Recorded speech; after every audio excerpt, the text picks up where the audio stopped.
ខ្ញុំនិយាយតាមត្រង់បងអូនមីសិនក៏មីសិនទៅប្តឹងអីក៏ប្តឹងទៅនិយាយពីថាមកអំភុសុំអត់យល់ហ្មងឥឡូវហ្នឹងគឺបានដៃសាហាវដូចបងស្រីម្នាក់នេះចេញវីដេអូមកមានញញើតម្ចាស់ brand តិចសោះហ្មងថាត្រូវខ្ញុំប្តឹងក៏ប្តឹងទៅខែមទឹកប្រាប់គេគ្រប់គ្នាថាកុំឲ្យប្រើប្រយ័ត្នស្ដាយក្រោយខានវីដេអូនោះផ្ទុះសាហាវទេអ្នកមើលចិត្តកន្លះលាននេះបងស្រីនិយាយមែនបងស្រីហ៊ានសាហាវណាគេស្គាល់គាត់ខ្លះមកមែនសិនគាត់ចូលមកគ្នាដឹងសខ្មៅម្ដងមើលឲ្យតែស្ដាប់វីដេអូគាត់ទាំងអស់គ្នា brand ប្តឹងខ្ញុំក៏ប្តឹងមនុស្សខ្ញុំត្រង់អត់ចេះវិវេច្រើននិយាយមែនប្តឹងខ្ញុំចូលប៉ោះប្តឹងទៅណាប្តឹងសំខាន់ខ្ញុំប្រាប់ឲ្យ fan ខ្ញុំដឹងថាបងអូនណាបើអ្នកអត់តន់សាកកុំសាកខ្ញុំប្រាប់ឲ្យហើយចាហ៊ីមិនបណ្ដោះថ្នាក់ហ្នឹងឯល្មិចបានមិនឲ្យគេសាកបងខ្ញុំនិយាយតាមត្រង់បងអូនមីសិនក៏មីសិនទៅប្តឹងអីក៏ប្តឹងទៅតែហៅត្រង់ឲ្យមីសិនម្ចាស់ brand នេះហើយមួយមីសិនមកអូនភូឡើងព្រាតពេញវីដេអូគាត់តែប្រើឲ្យដូចខ្ញុំអញ្ចឹងប្រើឲ្យគឺជាប់ចិត្តតែម្ដងលេងខ្ញុំហើយភ្ញៀវឥឡូវសាហាវ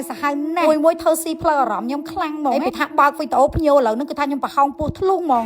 និយាយពីក្លិនវិញអត់មានម្ចាស់ sponsor អីទេគឺខ្ញុំនិយាយពិតក្លិនវិញក៏អូបខ្ញុំលាបតាលេคลิกប្តីខ្ញុំថាអូយក្លិនក៏អូបហើយហិតคลิกខ្ញុំរហូតសូមនិយាយតាមត្រង់មួយបើរឿងប្តីហិតคลิกសង្សារហិតคลิกក្លិន feedback លេคลิกខ្ញុំដូចទឹកបាក់តំណប់ចឹងរឿងអ្នកតាមហិតคลิกតែសិស្សស្លាអីមួយលើកបាត់បែកញើសគ្រប់គ្នាគាត់ថាគាត់ទៅរៀនក្លិនឈ្ងុយសាហាវគេឡើងគេតាមហិតខ្ញុំមនុស្សខ្ញុំអត់ចេះប្រើទឹកអប់ទេហើយคลิกខ្ញុំស្អុយហ្មងតាំងពីប្រើលេคลิกនឹងបាត់ស្អុយហើយខានคลิกខ្ញុំស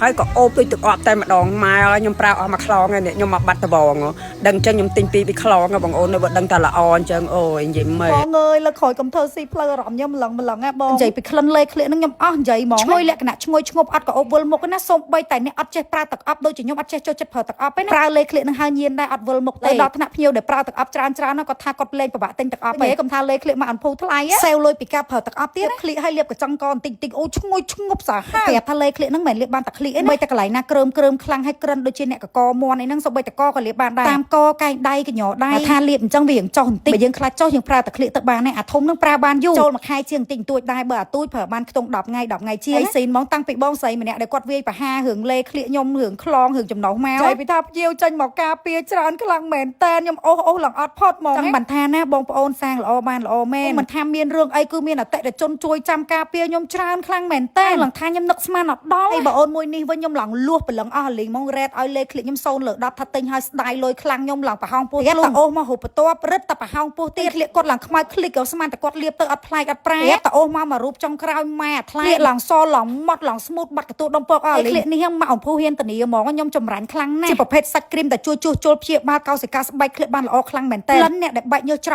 ោកតែមួយថ្ងៃដឹងភ្លាមបើអ្នកកទូដុំពកខ្មៅคลิกអត់ម៉ត់គ្រើមខ្លាំងអ្នកទាំងគ្នាយកទៅ5ថ្ងៃទៅមួយអាទិត្យចាប់ដើមផ្លែគេឲ្យលាបទៅគឺដឹងឲ្យបានផលមកខ្ញុំហ៊ានតានីហ្មងអត់មានអ្នកបានផលឥឡូវខ្ញុំអត់តន់ជួបម្នាក់ឯណាអ្នកបានផលអស់គ្នាគិតមើលទៅទាំងអាធំទាំងអាទូចលក់អស់ជាង30ម៉ឺនខ្លងអត់តន់ជួបប្រទះភ្ញៀវប្រើអត់ត្រូវសូម្បីតែម្នាក់ហើយក៏សូមអរគុណដល់បងប្អូនទាំងអស់គ្នាខ្លាំងមែនតើដែលតែងតែស្រឡាញ់ការពីគឺតែងតែទទួលស្គាល់ពីគុណភាពផលិតផលមកអំពូគ្រប់មុខ brand ផ្ដល់ខ្ញុំក៏មាននៅក្នុងវីដេអូនេះខ្ញុំសូមឲ្យគាត់មកបើកអាំងប៉ាវលេខហ្វីលីបអាំងប៉ាវដល់ពួកគាត់វិញតាមត្រង់តដែរបងប្អូនណាដែលប្រើលេខឃ្លៀកកំពុងល្បីអាចមានសិទ្ធិបញ្ចេញមតិអាចមានសិទ្ធិចេញវីដេអូបានគ្រប់គ្នាទាំងអស់ជួយស្រង់ចែកអាំងប៉ាវឲ្យហ្មងស្ដាយឯងនិយាយមែន$20 $30 $50អីអត់ចាយអត់ស្ដាយហ្មងជាមួយនឹងអតិថិជនដែលគាត់ឆ្លាញ់ផលិតផលយើងគឺថាអើយវាគ្មានអីអលើសនឹងទៀតទេរាល់ថ្ងៃហ្នឹងណាយអើយលក់អីផ្ទុះនឹងសាហាវពេកក្រៃហ្មងមិនតែគាត់នេះទឹមសម្រាប់កូនហើយកូនខ្ចីក៏គាត់ប្រើលេខឃ្លៀកហ្វីលីកដែរហើយឃ្លៀកគាត់ពីមុនគឺថាទឹមសម្រាប់កូនហើយអ្នកទាំងអស់គ្នាដឹងស្រីយើងតែងតែប្រែប្រួលអរម៉ូនខ្មៅឃ្លៀកកទួលស្អាក្រាំងតាមកលៈហ្នឹងគឺអត់ងាយបាត់ទេឥឡូវគាត់លាបលេខឃ្លៀកគាត់ឡើងសស្គូគាត់លាបចូលដល់គីឡូទី2សូម្បីតែគាត់ថាអូយ1គីឡូប្រើបានយូរឡើងមួយខែជាងហ្នឹងបងអស់ឆ្ងល់អ្នកថាប្រើធំហ្នឹងមួយអាទិត្យអស់មិនដឹងប្រើរបៀបម៉េចបង